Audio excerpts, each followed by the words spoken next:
बिस्मिल्लाहिर्रहमानिर्रहीम। अस्सलाम वालेकुम दोस्तों, क्या हाल है। मैं उम्मीद करता हूँ आप सब दोस्त खैरियत से होंगे। आपको हमारे यूट्यूब चैनल उर्दू टीच में खुश आमदीद कहते हैं।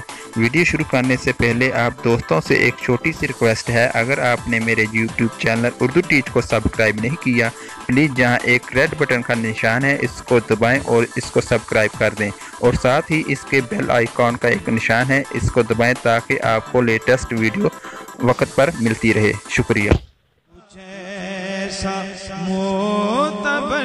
सैयदना इमाम हुसैन अलैहिस्सलाम का कौल मुबारक है। अक़वाले सैयदना इमाम हुसैन अलैहिस्सलाम, जालिमों के साथ रहना खुद एक जुल्म है। अल्लाह के सिवा कभी किसी से कोई सवाल नहीं करना चाहिए।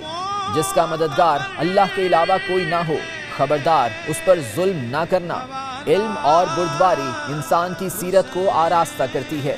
जिल्लत बर्दाश्त करने से मौत बेहतर है। कि बख्शा हुआ है चार